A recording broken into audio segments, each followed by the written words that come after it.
একটা মৃতদেহকে যশোর থেকে ধরে নিয়ে তাকে জেলখানার ভিতরে ঢুকানো, দেখা করতে নিয়ে গেছেন কিনা, কি করতে নিয়ে গেছেন কিনা সেটা তো পরের বিষয়। আগে আমার প্রশ্ন, মৃতদেহকে জেলখানার ভিতরে নিয়ে যাওয়ার ক্ষমতাটা এই সরকার কোথায় পেল? আমি সরকারকে প্রশ্ন করব, স্বরাষ্ট্রমন্ত্রীকে প্রশ্ন করব, আমি আইনমন্ত্রীকে প্রশ্ন করব। এটা তাদের দায়িত্ব। এটা শুধু মর্মান্তিক নয়, এটা বর্বরচিত ঘটনা ঘটেছে। এই জেলখানা যে ঘটনা ঘটেছে এটা আমি তীব্র নিন্দা জানাই, খুব জানাই। এটা অত্যন্ত বর্বরচিত ঘটনা ঘটেছে। আমার আইনে প্রেরণ আছে, যে কোনো অপরাধী করুক না কেন। মানুষ অপরাধ করবে বলে তো আইন শৃঙ্খলা, জেল, জোর, মানুষ অপরাধ করবে বলে তো বেহেস দুজক সৃষ্টি হয়েছে। এটা তো আল্লাহ জানে যে পৃথিবীতে মানুষ পাঠিয়েছি, মানুষ সবাই ভালো কাজ করবে না। এই জন্য আল্লাহ মৃত্যুর পরেও বিধান রেখেছে, কেউ যারা ভালো কাজ করেছে তারা বেহেশতে যাবে, যারা খারাপ কাজ করেছে তাদেরকে দুজকে যেতে হতে পারে, আল্লাহ যদি ক্ষমা না করেন। সেখানে একজন লোকের, সে যত বড় হোক, সে তার বিরুদ্ধে কোনো প্রমাণিত হয় নাই, তার বিরুদ্ধে চার্জশিট হয় নাই, তার বিরুদ্ধে কোনো রকম অভিযোগ এখন পর্যন্ত দায়ের করা হয়নি, তাকে সন্দেহবশত অবৈধভাবে আটক রাখা হয়েছে। আমি অবৈধ বলবো, যে কোনো কারোর চাপে হোক না কেন আপনি আইন শৃঙ্খলা চাপের মধ্যে অস্বীকার করতে পারেন না। এখানে তাকে গ্রেফতার করে রেখেছেন, সেই অবৈধ গ্রেফতারকারীকে আপনি প্রেরণে মুক্তি দিলেন না। আপনি তাকে সাথে নিয়ে যেতে পারতেন, তার জানাজা পড়তে দিতে পারতেন, তার সন্তানের, তার স্ত্রীর জানাজা থেকে বঞ্চিত করলেন।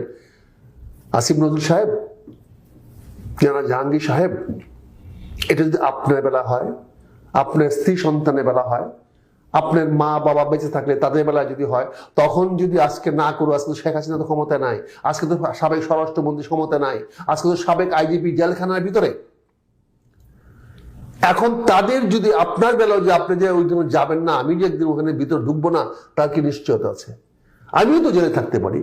তাহলে কি আমাকে আপনি পেরোলে আমার সন্তান, আমার স্ত্রীর মৃত্যু দিনে তাকে জানাজা পড়তে দিবেন না? তাহলে বাংলাদেশের আইনটা কেন, আইনের শাসন কেন, তাহলে আইনটা কেন রেখেছেন? এটা তো আমার বেলা হতে পারে। কেন? আমি অনতিবিলম্বে এটা তদন্ত চাই। তদন্ত না, আমি আসিফ নজরুল এবং স্বরাষ্ট্রমন্ত্রীর বিরুদ্ধে তদন্ত চাই। তারা কেন যথোপযুক্ত সব ব্যবস্থা নিতে ব্যর্থ হয়েছে? প্রশাসন তো কি করবে, তারা তো ছাতি, যেদিকে বৃষ্টি আসে ছাতি ধরে। আমাদের প্রশাসন তো মেরুদণ্ডহীন প্রশাসন। এই প্রশাসনের শুরুটা হয় কিভাবে দেখেন, চাকরি বাজরাই চাকরিতে ঢুকে, যারা লেখাপড়া ভালোভাবে করে না, কোনো মতে পাশ করে সেকেন্ড ক্লাস পাইয়া বিসিএস পরীক্ষা দিয়া শুধু চাকরির দিকে দৌড়ায়। এরা তো মেরুদণ্ডহীন, এগুলো স্বার্থপর, এরা তো ভালো উচ্চ শিক্ষিতও না। তারপরে আইসা এই বিভিন্ন প্রেসি পড়া, বিভিন্ন ক্যাটালগ পড়া তারা শিক্ষিত হয়ে যায়, তারা পিএইচডি করে ফেলায় একটা নির্দিষ্ট বিষয়ের উপরে। তো এই প্রশাসন যারা কর্তার ইচ্ছা কীর্তন করে, কর্তা যেভাবে বলে তারা সেইভাবে চলে। এই এদের তো এই, আমি বরগুনার ডিসি কে দায়ী করবো না, আমি যশোরের ডিসি কে দায়ী করবো না, এসপি কে দায়ী করবো না। তারা দায়ী, তারা চাকরি তারা করতে হবে। তারা একদিন আওয়ামী লীগের চাকরি করছে না, এটা সব আওয়ামী লীগ ছিল। এরা তো প্রমোশন পায়, ডিপ্টি সেক্রেটারি কার প্রমোশন হয়েছে, জয়েন্ট সেক্রেটারি কে প্রমোশন দিয়েছে? তারা তো সব আওয়ামী লীগ সরকারের, শেখ হাসিনা সরকারের অধীনেই তারা প্রমোশন পায়, আজকে অবশ্যই আসছে। আজকে সচিব থেকে নিয়ে এখন পর্যন্ত কোন বিসিএস এর, নতুন বিসিএস থেকে যোগদান করে নাই। তার মানে বিসিএস এর সকল কর্মকর্তা তো আওয়ামী লীগের।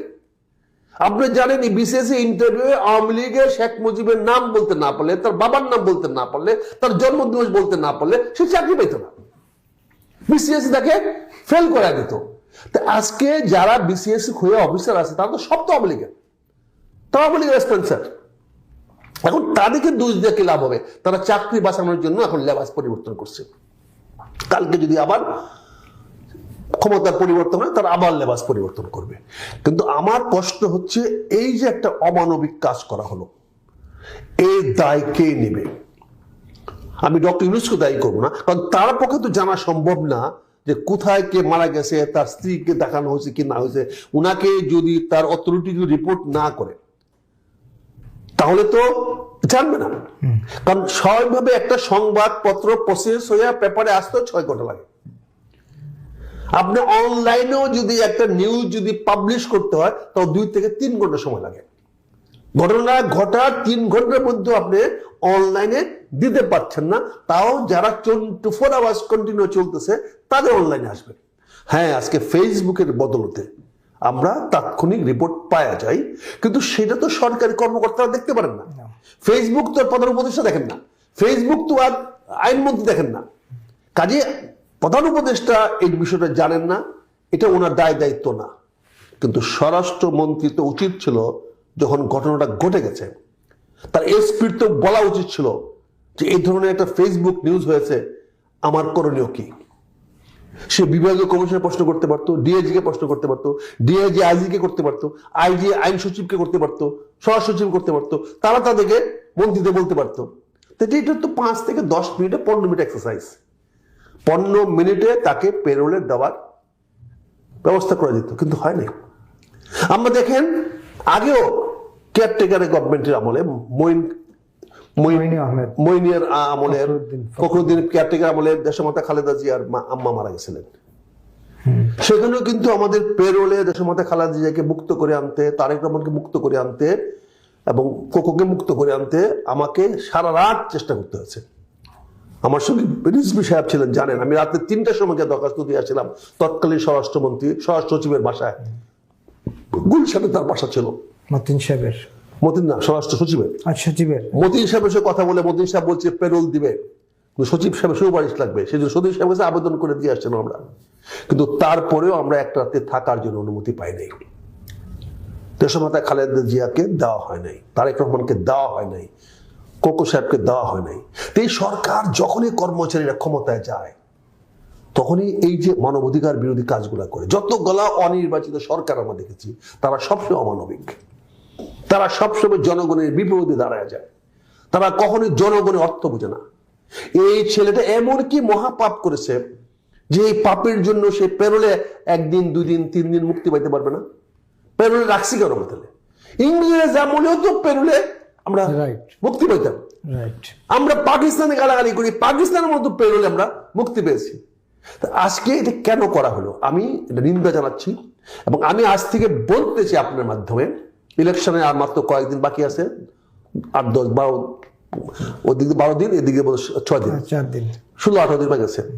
আজ থেকে আপনি বলছেন সরকার ক্রিমিনালদের জামিনের বিরুদ্ধে, আমি ক্রিমিনালদের জামিনের বিরুদ্ধে না।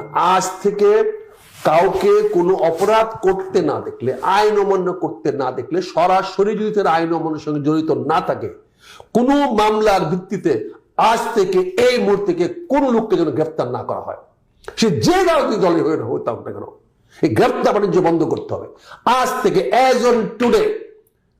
আজকে এই 26শে জানুয়ারি সন্ধ্যা 7টায় আপনার প্রচারিত হবে, সে 7টার সময় আমি আহ্বান জানাচ্ছি, কোন রাজনৈতিক ব্যক্তি যাদের বিরুদ্ধে মামলা আছে তাদেরকে আজ থেকে গ্রেফতার করা যাবে না নির্বাচন পর্যন্ত। নতুন মামলা তো দেওয়া যাবে না। যদি কেউ অপরাধের সঙ্গে সংশ্লিষ্ট হয়, অপরাধ করে, কোনো ক্রিমিনালকে পাওয়া যায়, তাৎক্ষণিক গ্রেফতার করেন। কাউকে যদি আইন অমান্য করতে দেখেন, তাৎক্ষণিক করেন। কিন্তু মামলা আছে বলে যে কোনো মামলা থাকুক, এমনকি শেখ হাসিনার সহযোগিতার মামলা আছে, তাদেরকে এই কদিন গ্রেফতার করতে পারবেন না। শেখ হাসিনাকে 1.5 বছর গ্রেফতার করতে পারেন নাই, এই আগামী 20 দিন গ্রেফতার না করলে কি হবে? আওয়ামী লীগের কোন নেতার বিরুদ্ধে, আওয়ামী লীগ হোক, জাতীয় পার্টি হোক, জামাত হোক, বিএনপি হোক, যে কোনো রাজনৈতিক দলের কোন নেতা কর্মী, এমনকি সাধারণ মানুষের বিরুদ্ধে কারো সন্দেহবশত বা মামলা আছে এই বলে গ্রেফতার করা যাবে না।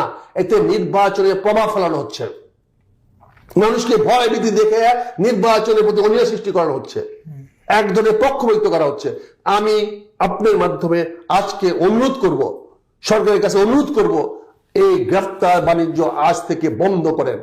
কোন লোককে গ্রেফতার করবেন না। দরকার বলে আওয়ামী লীগ হোক, স্বৈরাচারী হোক, ফ্যাসিস্ট হোক, তাদেরকে এতদিন গ্রেফতার করতে পারেন নাই, কত 1.5 বছর গ্রেফতার করতে পারেন নাই, আগামী 15 দিন তাদেরকে অবশ্যই গ্রেফতার করবেন না।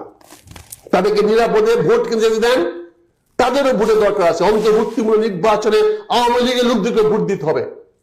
যারা বাংলাদেশের সরকারের বিপক্ষে আছে, যারা রাজনৈতিক ভাবে আমার বিপক্ষ হতে পারে, জামাতের বিরোধী হতে পারে, বিএনপি বিরোধী হতে পারে, তাদের ভোট দেওয়ার অধিকার আছে।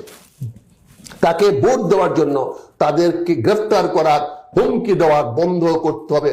থানা পুলিশরা কিন্তু ইতিমধ্যে বাণিজ্য শুরু করে দিয়েছে। ইতিমধ্যে বিভিন্ন লোককে হুমকি দিচ্ছে, ধামকি দিচ্ছে, বাইরে থাকবেন না, ভোটের সময় দেখতে চাই না। আমি অভিযোগ আনতে পারি, প্রতিটি থানার বিরুদ্ধে অভিযোগ আনতে পারি। যদি অভিযোগ চান, আমরা লাখো লাখ অভিযোগ আপনাদের কাছে পৌঁছে দেব। কিন্তু আপনি এই গ্রেফতার বাণিজ্য বন্ধ করেন। আর এই অমানবিক কার্যকলাপের জন্য আমি কখনোই পুলিশের এসপিকে দায়ী করব না, ডিসিকে দায়ী করব না। আমি চাই অ্যাকশন, আসিফ নজরুলের বিরুদ্ধে অ্যাকশন চাই। স্বরাষ্ট্রমন্ত্রী, স্বরাষ্ট্র উপদেষ্টা লেফটেন্যান্ট জেনারেল জাহাঙ্গীরের ওনাদের চরম ব্যর্থতার কারণে এই ধিক্কারজনক, এই ন্যাক্কারজনক, এই ঘৃণিত ঘটনাটা ঘটেছে। আমি অবশ্যই এর দৃষ্টান্তমূলক একটি ব্যবস্থা দেখতে চাই। একেবারে আমরা এটা আলোচনা করতে চাই। আপনি নিশ্চয়ই জানেন যে নির্বাচন গত 22 জানুয়ারি থেকে নির্বাচনের প্রচারণা শুরু হয়েছে। প্রচারণা শুরু করেছেন তারেক রহমান সিলেট থেকে, এবং জামাত ইসলামীর আমির মিরপুরে একটা সমাবেশে বক্তব্য দিয়ে নির্বাচনের প্রচারণা শুরু করেছেন। শুরুর দিন থেকে আমরা দেখতেছি যে দুটি রাজনৈতিক দলের নেতারাই এবং এমপি ক্যান্ডিডেটরাই একে অন্যের বিরুদ্ধে বলতেছেন, কিন্তু দলের নাম নিচ্ছেন না। যেমন তারেক রহমান বলতেছেন, সিলেটে বসে বলছেন ওনারা বেহেশতের টিকিট বিক্রি করেন। বাইরে আপনারা বলেন বেহেশতের টিকিট, বেহেশতের মালিক কে, দুজকের মালিক কে? সবই মালিক আল্লাহ। এই চন্দ্র সূর্য গ্রহ তারা সব কিছুর মালিক আল্লাহ, কিন্তু একটি দলের নেতারা বা একটি দল বেহেশতের টিকিট বিক্রি করতেছেন। আবার আর জামাত ইসলামীর পক্ষ থেকে তাদের নেতারা এবং আমির সহ বলতেছেন, কেউ বলতেছেন একজন বিলেত থেকে এসে ফতোয়া দিচ্ছেন, কেউ বলতেছেন একজন এখন নতুন বয়ান দিচ্ছেন, আবার কেউ বলতেছেন তাহের সাহেবকে বললাম ওই যে ফ্যামিলি কার্ড টেমিক্যাল কার্ড বলা হচ্ছে এগুলো সব ভুয়া। এই যে একে অন্যের বিরুদ্ধে প্রচারণা, এটাকে আপনি কিভাবে দেখছেন? নাম নিচ্ছেন না কেউ, কিন্তু দেখেন নির্বাচন হলো দ্বিমুখী লড়াই। ত্রিমুখী হইতে পারে কিন্তু পরস্পর বিরোধী, চতুর্মুখী হোক, ত্রিমুখী হোক, চতুর্মুখী হোক, কিন্তু কেউ একমত না, পরস্পর বিরোধী। যে কোনো ইস্যুতেই পক্ষে বিপক্ষে লোক থাকবে। আমি যদি আপনার সঙ্গে একমতই হয়ে যাই তাহলে তো আমার ভোটটা আপনাকে দিয়ে দেওয়া হলো। কাজে এখানে পরস্পর বিরোধী বক্তব্য থাকবে। তো এইবার যে জিনিসটা দেখেছি আমরা, যেটা আমার ইতিবাচক মনে হচ্ছে, সেটা হচ্ছে বিপক্ষকে সরাসরি কেউ ঘায়েল করার চেষ্টা করছে না, বিপক্ষকে গেছে না, ইস্যুটাকে ঘায়েল করা হচ্ছে। রেশন কার্ড বা ফ্যামিলি কার্ড দেওয়া হবে, এটা কে দিবে এটা নিয়ে আমাদের বিবেচনা, কিন্তু আমরা বলতে চাচ্ছি এইটা একটা সলিউশন না। এখানে দুর্নীতি বৃদ্ধি পাবে। এখানে সলিউশন ডিস্ট্রিবিউশন করার সিস্টেম বাংলাদেশে এখনো তৈরি হয় নাই, কিন্তু কারা দিচ্ছে আমরা সেটা বলছি না। কিন্তু রেশন কার্ডটা আমরা দিব না এই জন্য যে এই কার্ডে দুর্নীতি মুক্ত হবে না, বরঞ্চ দুর্নীতি আরো বাড়বো, এবং এটা দ্বারা জনগণের কল্যাণ হবে না। কাজে ইস্যুটাকে ডিবেট করতেছি, কিন্তু ইস্যুটা কে দিয়েছে সেটা বলছিলাম। আমরা এখানে বলতেছি যে একজন মুফতি আসছে, কে মুফতি আসছে সেটা বলছি না। ধর্ম নিয়ে জনকে ফতোয়া দেয়, তাকে সাধারণত মুফতিদের কাছ থেকে আমরা ফতোয়া পাই। ধর্ম নিয়ে যদি কোনো ব্যক্তি কোনো ফতোয়া দিয়ে থাকেন, কে দিয়েছেন আমরা বলতে চাই না, কিন্তু আমরা যে ফতোয়া সম্বন্ধে বলতে চাই, সেই ফতোয়াটা কোনো মাদ্রাসা বা কোনো অথরাইজ জায়গা থেকে আসে নাই। সেটা এমন একটা ব্যক্তির কাছ থেকে আমরা শুনছি ফতোয়াটা, যিনি সৌভাগ্যক্রমে লন্ডন থেকে আসছেন। সেখান থেকে আমরা হয়তো চেয়েছিলাম ডাইরেকশন, যেটাকে ইংরেজিতে আমরা বলবো। ফতোয়া ডাইরেকশন একই জিনিস, কিন্তু আমরা ডাইরেকশন বলছি, উনি ফতোয়া বলছেন। উনি যদি ডাইরেক্টিভ হতো তাহলে আমরা মেনে নিতাম যে হ্যাঁ, ব্রিটিশ থেকে আইসা ব্রিটিশের ডেমোক্রেসি দিতে পারে। আর যে ব্যাসদের টিকিটে কাটার ব্যাপার, দেখেন আমি আমার সন্তানকে প্রতিদিন মোটিভেট করি, দেখো ভালো কাজ করো, আল্লাহ ব্যাস দেবেন। একদম আমি আমার স্ত্রীকে, সন্তানকে, পাড়া প্রতিবেশী সবসময় মোটিভেট করি, বলার চেষ্টা করি, দেখো নামাজ পড়ো, রোজা রাখো। কেন রাখো? তুমি নামাজ পড়লে 5 টাকা পাবা না, তুমি রোজা রাখলে 50 টাকা পাবা না, তোমাকে কেউ ইফতার খাওয়াবে না। কিন্তু কেন রোজা রাখবা, কেন নামাজ পড়বা, কেন জাকাত দিবা, কেন সৎ কাজ করবা? তাহলে আল্লাহ তোমার প্রতি খুশি হবে এবং সেই জন্য তোমাকে আল্লাহ ব্যাস দিতে পারেন, সন্তুষ্ট হবে। এখন যদি কেউ মনে করে যে আসেন আপনারা ভোট দেন, ভোটটা একটা ভালো কাজ, সৎ কাজ, এটা আমরা বিশ্বাস করি, জনগণের অধিকার। ভোট দেওয়াটা জনগণের অধিকার এবং দায়িত্ব। তো এই জনগণের অধিকারটা, দায়িত্ব যদি আপনি সঠিকভাবে পালন করেন তাহলে আল্লাহ খুশি হতে পারে। আল্লাহ খুশি হলে তো ব্যাস পাবেন। তো এই ভোট দেওয়াটাকে আমরা বলছি যে এটা একটা ভালো কাজ, পবিত্র কাজ, দায়িত্বশীল কাজ। কাকে ভোট দিবেন সেটা আর বড় কথা নয়। আমরা হয়তো অনেকে বলতে চাই যে আমি একজন ভালো মানুষ, যেমন আমি ভিক্ষা যখন চাই মানুষের কাছে কি বলি, আমাকে যদি ভিক্ষা দেন আল্লাহ আপনাকে ব্যাস দিব, আপনি যদি আমাকে দান করেন আল্লাহ আপনাকে আখিরাতে দান করবে, বলি না? আমি একজন দাঁড়িপাল্লার লোক বলতেছি, ভাই আমাকে দাঁড়িপাল্লায় ভোট দেন, আল্লাহ আপনাকে ভেস্তে সহায়তা করবে, ভেস্তে দিবে। এটা আমার আবেদন। আমি তো আপনাকে গ্যারান্টি দিচ্ছি না। আমি যেমন রাস্তায় দাঁড়িয়ে ভিক্ষা চাইলে ফকির যখন বলে যে আমাকে ভিক্ষা দেন, আল্লাহ আপনাকে মঙ্গল করবে, বলে না? তাহলে তো ফকিরকে আমি জিজ্ঞাসা করি, আয় বেটা তুই কেমনে জানোস তোকে ভিক্ষা দিলে আল্লাহ মঙ্গল করবে, আল্লাহ তোকে বেহেশত দিবে, আল্লাহ তোকে আখিরাত দিবে, আল্লাহ তোকে অনেক গুণে আরো বৃত্তশালী করবে? এটা হলো যিনি আবেদন করেন তার একটা আবেগ। সেই আবেগে কেউ বলতে পারে যে আপনি যদি ধানের শীষের ভোট দেন তাহলে ভালো কাজ হবে, আপনি নৌকা এখন ভোট দিয়েন না, কারণ নৌকা এখন মানুষের জন্য কল্যাণ করছে না। তবে আপনি যদি আমাদের মার্কায় দাঁড়িপাল্লায় ভোট দেন তাহলে আপনার জন্য আমরা দোয়া করবো, আল্লাহ আপনাকে বেহেশত নসিব করুক। এটা আমি দোয়া করছি। এটা আপনি বললেন, কিন্তু জামাত নেতারা তো সেটা বলতেছে। সেটাই বলতেছেন, আপনি সেটা যদি টুইস্ট করে অন্যভাবে নিয়ে আসেন তাহলে হবে না। জামাতের বক্তব্যটা সে ভোট ভিক্ষা চাচ্ছে, বিনিময়ে সে বলতেছে যে আমাকে ভোট ভিক্ষাটা দিলে এটা একটা ভালো কাজ করবেন, সৎ কাজ করবেন। কিন্তু আমি নিজেকে যেহেতু সৎ বলে দাবি করি, ফলে আমাকে সহায়তা করা মানে সৎ মানুষকে সহায়তা করা। সৎ মানুষকে সহায়তা করলে আল্লাহ সন্তুষ্ট হবেন, আল্লাহ সন্তুষ্ট হলে আল্লাহ আপনাকে আল্লাহ তো বেহেশত দিবেন। কাজে এইটা বলছি, কাজে এখানে বিক্রি করার ব্যাপার না। আমরা আমরা চাচ্ছি আপনার কাছে ভিক্ষা, বিনিময়ে আপনাকে দোয়া করতেছি। আপনি খুব সুন্দর করে বুঝিয়ে বললেন কিভাবে ভোটটা ভিক্ষা চাচ্ছেন। কিন্তু জামাতের নেতারা যা বক্তব্য দিচ্ছেন তারা তো সরাসরি বলছেন দাঁড়িপাল্লায় ভোট দিয়ে বেহেশত নিশ্চিত। না না, সেটা তো কেউ বলে না, সে যদি কেউ বলে থাকে তার ব্যক্তিগত ভাষার সমস্যা থাকতে পারে। এবং আমি মনে করি না জামাতের কোন নেতা, জামাতের কোন প্রার্থী, জামাতের কোন কর্মী বা জামাতের রুকন বা জামাতের কোন দায়িত্বশীল ব্যক্তি এই কথাটা বলেছে। এরা ভোট চেয়েছে, দাঁড়িপাল্লায় ভোট দিলে সৎ কাজ হবে, দুর্নীতি মুক্ত হবে, এই হবে। আপনি এখানে দেখেন আপনার এই ক্ষমতার মধ্যে একটা কথা আছে, ক্ষমতায় গেলে দুর্নীতি টুটি চিপে ধরা হবে। আপনি সুন্দর একটা হেডলাইন করেছেন দেশবাংলা, যেটা বলছেন উনি এই জন্য করতে। কে বলছেন? তারেক রহমান। কোথায়? ও আচ্ছা, তারেক রহমানের নাম দেখেন কোথাও নাম নাই। ওই যে না ছবি, ওনার সামনে একটা ছবি আছে।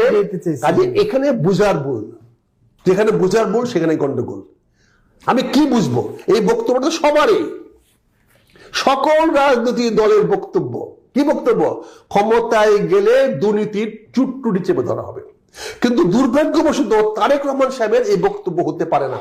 কেন পারে না? কারণ তিনি গত 10 বছর ক্ষমতায় ছিলেন।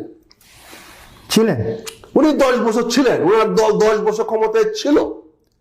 তখন দুর্নীতিতে বাংলাদেশ চ্যাম্পিয়ন হয়েছে। তখন তো আপনি ওই দলে ছিলেন। আমি ছিলাম, সেজন্য তো আজকে বেরিয়ে আসতে হয়েছে, দুর্নীতি দমন করতে পারি নাই। তিনি বলেছেন বিগত বিএনপি সরকারের সময় আমরা আইন শৃঙ্খলা ও দুর্নীতি নিয়ন্ত্রণে সফলভাবে কাজ করেছি। এটা ভুল বক্তব্য।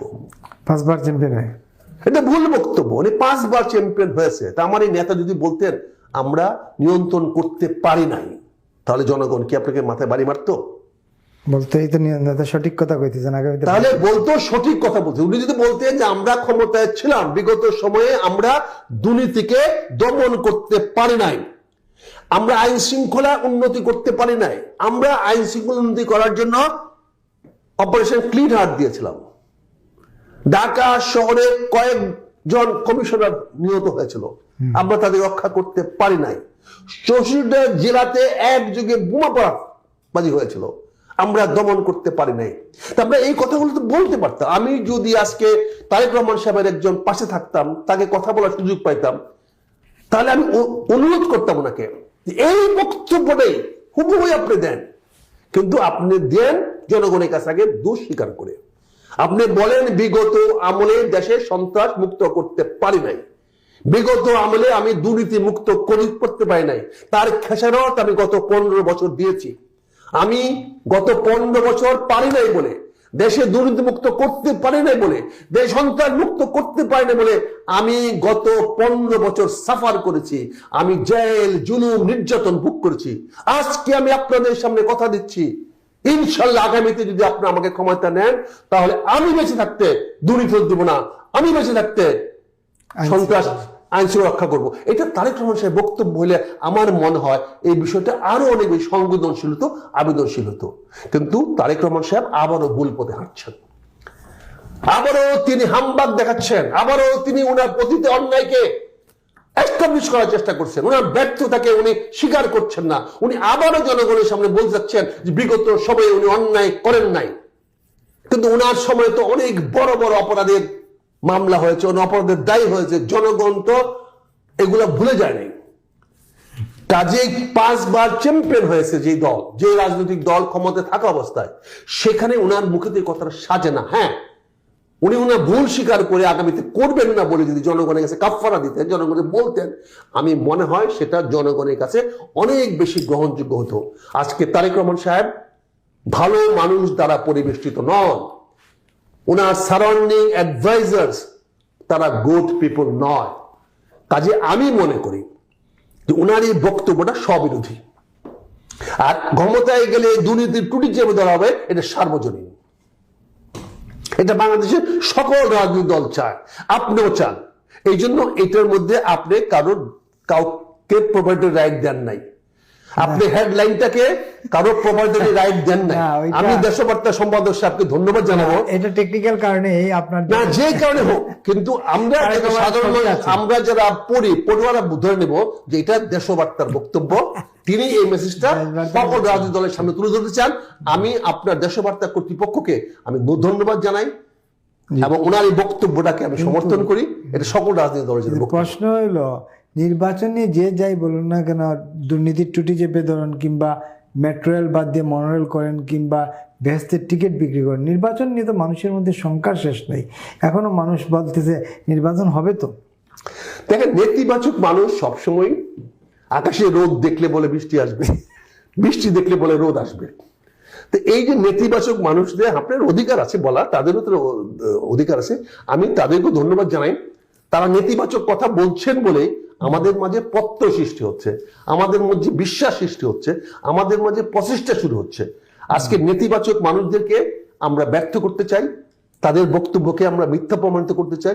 ইনশাল্লাহ এই সরকারের অধীনে, ডক্টর ইউনূস সাহেবের অধীনে 12ই ফেব্রুয়ারি যথাসময়ে নির্বাচন অনুষ্ঠিত হবে এবং তার ফলাফলও যথাযথভাবেই প্রকাশিত হবে, যথাসময়ে প্রকাশিত হবে। এই ব্যাপারে আমাদের কোনো সন্দেহ নাই, কোনো দ্বিধা নাই, জামাত ইসলামের কোনো দ্বিধা নাই। একেবারেই ফলাফল যেহেতু বললেন, বাজারে নানা আলোচনা আছে যে নির্বাচন হলে, যদি নির্বাচন হয় তাইলে ফলাফল নিয়ে নানা শঙ্কা আছে।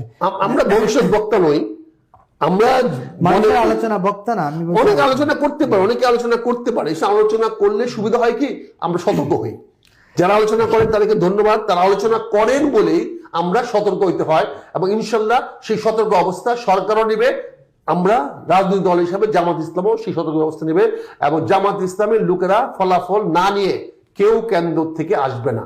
আপনি জানেন যে এবার পরিষ্কার বলা আছে যে কেন্দ্র থেকে কোনো লোক ফলাফল না নিয়ে বেরিয়ে আসবে না। কাজে ফলাফল নিশ্চিত করা হবে, ফলাফল দিতে সরকার বাধ্য হবে। একদম। পরে আলোচনা করি। জামাতের এক নেতা বরগুনার শামীম হাসান, তিনি এমপি ক্যান্ডিডেট। শামীম হাসান বরগুনায় গতকাল বলেছেন ঢাকা বিশ্ববিদ্যালয়ের ডাকসু বেশ্যা এবং মাদকের আখড়া। তো তিনি এইটা কিভাবে বলেন? আপনার বক্তব্যটা সঠিক না। উনি বলেন নাই ঢাকা ডাকসু বা ঢাকা বিশ্ববিদ্যালয় বেশ্যা বা ডাকসু বলছেন, ডাকসু দুর্নীতি আখড়া বলেন নাই, উনি বলছেন আগে ছিল। আমি সেটাই বলছি, উনি বলছেন আগে ছিল। বর্তমান ঢাকা বিশ্ববিদ্যালয়ের ডাকসু ছাত্র শিবিরের প্রতি নির্বাচিত হওয়ার পরে এগুলা বন্ধ হয়েছে। হ্যাঁ, উনি বলছেন এটা বন্ধ হয়েছে, এটা আগে ছিল। যদিও উনি ওনার বক্তব্যের জন্য জনগণের সামনে, জাতির সামনে সরি বলেছেন, ক্ষমা চেয়েছেন। ওনার বক্তব্যটা তো ভুলভাবে এটা বলা হয়েছে। উনি যেটা বলেছেন সেটা আমি আপনাকে, আপনিও যে প্রশ্ন তুলে ধরেছেন সেখানেও ছিল কথাটাকে উজ্জ্বল রেখেছে। ছিল বলতে আমি শেষ করি নাই, প্রশ্ন শেষ হওয়ার আগে সেটি বলছি, আমি যেমন বলছি, কাজে এটা ওনার বক্তব্যটাকে ভুলভাবে প্রকাশিত করা হচ্ছে, প্রচারিত করা হচ্ছে। তিনি বলেছেন যে বর্তমান ডাকসু এবং বর্তমান বিশ্ববিদ্যালয়ের আগে, প্রশাসনের আগে এটি এরকম ছিল, এটা ওনার ধারণা। এটা উনি এরকম একটা সর্বোচ্চ বিদ্যা, উনি সেটা ধারণা করেছেন। সেই ধারণাটার জন্য উনাকে এক্সপ্লেনেশন চাইলে উনি নিশ্চয়ই এক্সপ্লেনেশন দিবেন। উনি ছিল কিন্তু তার মানে ইমপ্রুভ করেছে। তাহলে কি ইমপ্রুভ করলো? তাহলে যারা বলতে ইমপ্রুভ হয়েছে, তার মানে আজকে ইমপ্রুভ হয়েছে, আজকে এই ঘটনার থেকে আমরা বেরিয়ে আসছি। তার মানে অতীতে এরকম ঘটনা হয়তো ঘটে থাকতে পারে, যেটা হয়তো ওই ভদ্রলোকের নলেজের ছিল, উনি জানতেন, বলেছেন। তো উনি তো বর্তমানকে বলেন নাই। তো উনি যে সাহস করে অতীতকে বলতে পেরেছেন, আমরা অতীতকে অনেক কিছু বলি, অতীতে অনেক কিছুকে নিয়ে আমরা অতীত বিভিন্ন বর্ণনা দিই। তবে বরগুনার ভাই যে কথাটা বলেছেন সেটা পরিষ্কার, তিনি বর্তমান অবস্থা, বর্তমান ঢাকা বিশ্ববিদ্যালয় এবং ডাকসুকে কোনো অবস্থাতে বলেন নাই, বর্তমান ছাত্রছাত্রী বলেন নাই। তবে যারা এটা নিয়ে বিভিন্ন রকম সমস্যা সৃষ্টি করার চেষ্টা করছে, তাদেরকেও বলবো ঠিক আছে, তাদের সেন্টিমেন্ট আঘাত করেছে, আমারও সেন্টিমেন্ট আঘাত হয়েছে, আমার কন্যা পড়ে, আমার মেয়েরা ওখানে পড়ে, ছেলেরা পড়ে, এটা আমার লেগেছে। তবে যেহেতু উনি ক্লিয়ারিফাই করেছেন এবং উনি ক্ষমা চেয়েছেন, আমি মনে হয় বিষয়টা এখানে আমরা বন্ধ করে দিতে পারি। ইনশাল্লাহ আগামীতে যেন ঢাকা বিশ্ববিদ্যালয়ে এই ধরনের ঘটনা না ঘটে, কেউ যেন আগামীতে কেউ বলতে না পারে ঢাকা বিশ্ববিদ্যালয়ের দিকে, ডাকসুর দিকে কোনো প্রকার আঙ্গুল যেন কেউ তুলতে না পারে, আমি সেটা কামনা করবো। একেবারেই। আমরা একটা শেষ ইস্যু নিয়ে কথা বলতে চাই। আপনি নিশ্চয়ই জানেন যে বাংলাদেশের সঙ্গে ভারতের গত 18 মাস ধরে সম্পর্ক একেবারেই খাদের নিচে চলে গেছে, তলানিতে চলে গেছে।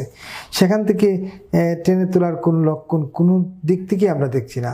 সর্বশেষ যে ঘটনাটি হলো, এই কূটনৈতিক সম্পর্কের মধ্যে খেলাকে টেনে এনে বাংলাদেশের টি-20 ওয়ার্ল্ড কাপ পর্যন্ত শেষ করে দেওয়া হলো।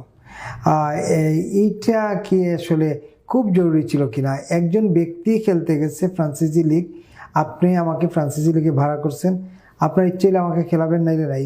আপনার এলাকার লোকজন যদি আমার বিরুদ্ধে স্লোগান দেয় না আমরা বিপুলকে চাই না, তা আপনি হয়তো আমাকে বাদ দিতে পারেন। কিন্তু এই ব্যক্তি বাদ দেওয়ার প্রেক্ষিতে ব্যক্তিকে পুরোপুরি একটা দেশ, একটা দলকে টেনে এনে যে পরিস্থিতি তৈরি হলো এবং বাংলাদেশের ক্রিকেটের একটা পেরেক মেরে দেওয়া হলো। জানি না এটা শেষ পেরেক কিনা, আর কবে ঘুরে দাঁড়াবে বাংলাদেশ, এটা একটা বড় প্রশ্ন। এটা কিভাবে দেখছেন? প্রথমত আমি আপনাকে বলতে চাই বিনয়ের সঙ্গে, বাংলাদেশের সঙ্গে ভারতের কোন রকম সম্পর্ক হানি হয় নাই। বর্তমান বাংলাদেশ সরকারের সঙ্গে ভারতের সরকারের সম্পর্ক দারুণ অবনতি হয়েছে। জনগণের সঙ্গে কোনো অবনতি হয় নাই। ভারতের জনগণ বাংলাদেশ জনগণের মধ্যে সম্পর্ক এখনো ভ্রাতৃপ্রতিম আছে, সুপ্রতিবেশী আছে। কিন্তু বর্তমান সরকারের বিভিন্ন পদক্ষেপের কারণে তারা ভারতের সঙ্গে আমাদের সম্পর্ক অবনতি করেছে। তার শেষ দৃষ্টান্ত হল ক্রিকেট খেলা। আপনি ঠিকই বলেছেন যে ফ্রান্সে এসে খেলতে গেছে, একজন ভাড়াটিয়া লোক খেলতে গেছে, সে ভাড়াটিয়াকে তারা রাখতে পারে, নাও রাখতে পারে, এটা তাদের চুক্তির ব্যাপার, তাদের বিষয়, এটা জাতির সঙ্গে কোনো সম্পর্ক নাই।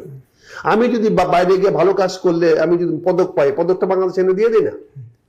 আমি যদি খেলতে গিয়ে যদি 5 লাখ টাকা পাই, 5 লাখ টাকার 1 টাকা ট্যাক্স বাংলাদেশ এনে দিই নেই। এটা আমার ব্যক্তিগত, আমি বিদেশে গিয়ে আয় করেছি, আমি পদক পেয়েছি ব্যক্তিগত। সেখানে যদি পদক কেউ না দেয়, জাতিগতভাবে বলতে পারি না আমাকে পদক দিতে হবে বা আমাকে পদক পাওয়ার জন্য খেলাইতে হবে, বলতে পারি না। আপনি ঠিকই বলেছেন। এবং আজকে যে ঘটনাটা ঘটেছে, এটার প্রতিবাদ কিন্তু ভাই আপনাদের আরো আগে করা উচিত ছিল। এই আসিফ নজরুল যখন সিদ্ধান্ত নিয়েছে বাংলাদেশের সরকারকে ভারতের সরকারের সঙ্গে একটা দ্বিমুখী সংঘর্ষ করার সৃষ্টি করা হচ্ছে, তখন আমাদের সবার প্রতিবাদ করা দরকার ছিল। কিন্তু আমরা হুজুগে বাঙালি, তখন সবাই আসিফ নজরুলের পক্ষে আছে, না আমরা যাবো না, যাবো না, যাবো না। আরে বেটা যাবি না যখন বলছো, যাবি না, তোকে আর নিবে না কেউ, এখন কান্নাকাটি করছ কেন? যা বেটা, তোর ক্রিকেট গুল্লা যাক, তুই তো বলছো ভারতে যাবি না, সবাই বলছো, সব বেটারা বলছো ভারতে যাবি না, তো ভারত বলছে আসিস না, আইসিসি বলছে তোর দরকার নেই, তোরা বাদ ক্রিকেট থেকে, এখন কান্নাকাটি করছ কেন? আর তোদের বাবা যে পাকিস্তান বলছে তোদের পক্ষে থাকবে, তোর বাপ পাকিস্তান এবং পক্ষে নাই কেন? তোর বাপ পাকিস্তান উস্কাইয়ে দিয়ে বাংলাদেশের ক্রিকেটটাকে ধ্বংস করে দিয়ে এই পাকিস্তান নরপশুরা যারা আমাদের 71 অত্যাচার করে আজকে আমাদের নিরীহ আলেম সমাজকে ধ্বংস করেছে, আমাদের এই সবাইকে যুদ্ধপরাধী বানিয়েছে, বাংলাদেশের হাজার হাজার বাঙালিকে যুদ্ধপরাধী বানিয়েছে এই পাকিস্তান হারামি বাচ্চারা। তারা আজকে উস্কানি দিয়ে আপনি এই ক্রিকেট থেকে আমাদেরকে বঞ্চিত করা হচ্ছে, এটা পাকিস্তানের ষড়যন্ত্র। তখন তো প্রতিবাদ করেন নাই। কাজে আজকে যারা বলেছিলেন ভারতে খেলতে যাবেন না, এটা তাদের ব্যাপার। আসিফ নজরুল চাচ্ছে ভারতের সঙ্গে বাংলাদেশে এমন একটা খারাপ সম্পর্ক তৈরি করো যাতে ভবিষ্যতে আমরা যেন নিজের পায়ে দাঁড়াতে না পারি। আজকে ক্রিকেটকে ধ্বংস করেছে, কালকে আমাদের রাজনীতি ধ্বংস করবে, অর্থনীতি ধ্বংস করবে, আমাদের সামাজিক অবস্থান ধ্বংস করবে। এই সরকারের সঙ্গে ভারতের সরকারের সম্পর্ক খারাপ। এই জন্য ভারত সরকার বলেছে আগামী নির্বাচনে যারা এই ক্ষমতায় আসবে তাদের সঙ্গে ভারত নতুন করে সম্পর্ক গড়ে তুলবে। এটা একটা সুন্দর বক্তব্য, আমি সাধুবাদ জানাই, ধন্যবাদ জানাই। ইনশাল্লাহ আগামী নির্বাচনে যারা জয়লাভ করুক, জামাত ইসলামে বলেছে যদি তারা জয়লাভ করে ভারতের সঙ্গে যার যার স্বার্থ সংরক্ষিত করে সুসম্পর্ক বজায় রাখবে। ভারত আমাদের নিকটতম প্রতিবেশী, আমরা ভারতের সঙ্গে কোনো প্রকার বলি দিচ্ছে না। শুধু ভারত নয়, বিশ্বের কারোর সঙ্গে আমাদের বলিতা নাই। তবে আমাদের সম্পর্ক হবে নিজ নিজ স্বার্থ সমন্বিত রেখে, আমার স্বার্থ জলাঞ্জলি দিয়ে, বা আপনাকেও বলবো না আপনি জলাঞ্জলি দিয়ে আমার সঙ্গে আসেন। আমরা যার যার সম্পর্ক, যার যার স্বার্থ সুরক্ষিত করে আমরা পররাষ্ট্র নীতি তৈরি করব। এটা জামাত ইসলামের অঙ্গীকার। এটাই জামাত ইসলাম বলেছে যে আমরা কারোর প্রতি বলি নয়, আমরা সবার সঙ্গে সুসম্পর্ক বজায় রাখবো নিজ নিজ স্বার্থ সংরক্ষণ করে। কাজে আসিফ নজরুল আজকে দায়ী, ক্রিকেট খেলা ধ্বংস করার জন্য আসিফ নজরুল দায়ী। তাকে পাকিস্তানিরা শোনা যায় টাকা পয়সা দিয়ে নাকি তাকে এটা করেছে, বাজারে এটা শুনতে পাচ্ছি। এটা পাকিস্তানের ষড়যন্ত্রের। কাজে পাকিস্তানিদের ষড়যন্ত্র থেকে সাবধান থাকার বলবো। আমাদের রাজনীতি বলেন, অর্থনীতি বলেন, আমাদের স্বাবলম্বিত বলেন, আমাদের বিকাশ বলেন, সবকিছুর চরম শত্রু পাকিস্তান।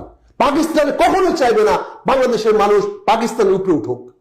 এটা আমাদের বাংলাদেশের প্রতিটি মানুষকে পরিষ্কার হইতে হবে, বিশেষ করে আমার আলেম সমাজকে সাবধান হইতে হবে। পাকিস্তানের আপনাদেরকে যুদ্ধাপরাধী বানিয়েছে, কিন্তু একবারও তারা বলেন নাই যে আপনারা যুদ্ধাপরাধ করেন নাই। পাকিস্তানের এই দেশে আলেম সমাজকে জনগণের সামনে হীন করেছে, তাদের ভাবমূর্তি নষ্ট করেছে, কিন্তু একবারও পাকিস্তান বলে নাই যে এরা আমাদের যুদ্ধের সঙ্গে সহযোগিতা করে নাই বা এরা যুদ্ধ অপরাধী করে নাই। এই কথা পাকিস্তান একবারও বলে নাই, বরঞ্চ যুদ্ধাপরাধী বানানোর চেষ্টা করছে।